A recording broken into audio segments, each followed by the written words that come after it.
Because we always come out of recessions stronger than we were before, because the weak get absorbed by the strong, and the strong get bigger and healthier and more productive and more innovative and more creative, and we take business and our standard of living and our quality of life to the next level. But you can't just get there on a straight line. There always have to be those setbacks. And it's up to us then to see how do we make money and how do we survive and use the setback times to our advantage. Well, if I asked you what caused the problem we're in right now, if you watch CNBC or CNN, your response should be subprime loans in the housing industry is what got us into the problem we're in today. And I would say to you, nay, I don't believe that. I don't subscribe to that theory. I think it was the trigger. I think it's what caused us to realize that we had bad underpinnings in our financial structure, but I don't see that as the sole reason. So what were there? What were the reasons? Let me give you 5 that I think caused the problem we're in today. Number 1, you've heard it said we're in a liquidity crisis. And now you're going to hear me, a banker, tell you that there was too much liquidity in the system. So it sounds very contradictory, but the fact is the world was developing very fast. And countries that had not been economically developed countries suddenly were. Take China.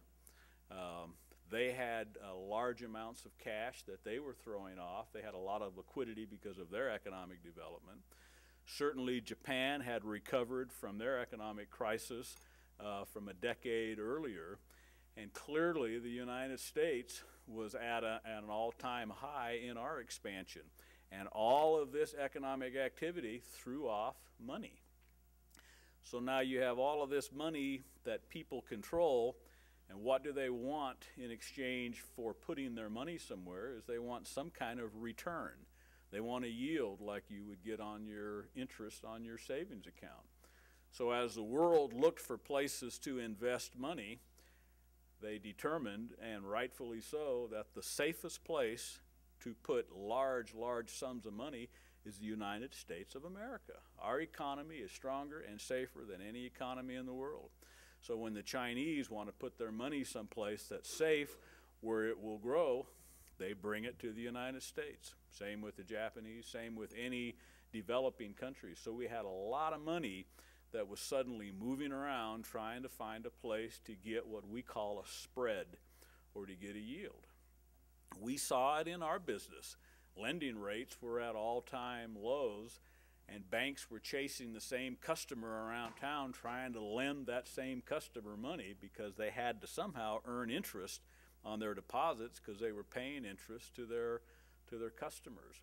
So everyone was looking for a way to make a little more money. And if you're in investment classes, you'll know that in the treasury markets, in the commercial paper markets, even in the municipal bond markets, there were no big spreads to be found. Rates were really pounded down to the bare minimums because there was so much money out there. So no one was getting compensated for yield. We were just looking to get something for our cash. So that was number 1, is that we had too much money flowing through the system. Number 2, credit risk was not priced properly. Now there's always a price for risk, and the more risk you take, the more return you deserve. And the less risk you take, the less return you deserve. That's why treasuries, as the safest investment, U.S. government securities, pay the lowest amount of interest, and corporate bonds that have either junk bond ratings or low ratings would pay the highest amount. So you get compensated for risk. I would tell you that there wasn't clear compensation for risk, so people could get lulled into making riskier investments than they would normally make, thinking that they were getting compensated for it when in fact they were not. Well, now add to that this age of automation, computerization, and complexity, where you have Nobel Peace Prize winners in economics developing financial instruments to try to get investors a little more spread, a little more yield, if you will. And these investments are very sophisticated. They're very esoteric and hard for the common person to understand, and hard for the nation's biggest banks to understand, as you now see. But these instruments were created, and then they were modeled by computers that said, regardless of what happens in the economy, these things are going to pay out over the long term, and you're going to get a little higher rate of interest. Now, I'm going to try to simplify this for you, so this isn't exactly how it worked, but this is how one phase of it would work. A mortgage-backed security is merely your home loan and my home loan all rolled together into a package and sold in the form of a bond in the marketplace. And pretty darn safe, because I'm making my mortgage payment and you're making yours. And the lender who lent you the money to buy your home sells it in the form of a bond to get the money back, so he can now lend it to me so I can buy a home. And that's how the financial system works. The originator of the loan doesn't usually keep it. It gets sold in the marketplace in the form of a mortgage-backed security. And these are very safe, very, very predictable investments. Well, some very smart people looked at it and said, you know, if you're willing to take the last 10% of the payments that come in, we'll give you a higher rate of interest than we'll give the person that takes the first 10% of the payments that come in. Because there's hardly any thought of loss in the first bucket of payments, because those are the first ones that make their payment. You get down to that last 10%, possibly somebody in there, if they're not going to make their payment, they're going to be in that last bucket. So instead of getting 3% on your bond, you can get 3.5 or maybe 4 if you'll take the last 10%. It's called a strip out of that mortgage-backed security. But here's a computer model that we put together that shows no matter what happens, you're going to have a little higher losses, but you're going to come out ahead because you're getting a higher rate of interest. But embedded in all of those computer models was an assumption that housing prices would go up 4% a year, because housing prices have always gone up 4% a year. Well, there was the flaw, and that none of these models were prepared for an economic shock like we saw in the subprime mortgage paper.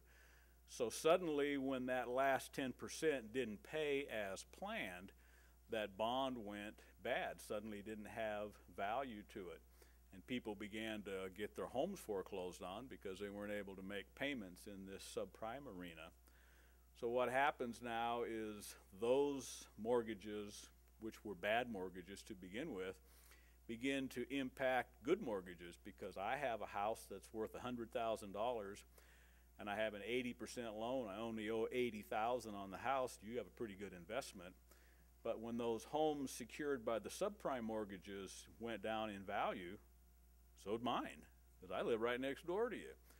So now my $100,000 house is worth $70,000, and I owe $80,000 on it. And I've taken a finance class. I'm $10,000 in the hole. Why don't I just walk away and go buy another one?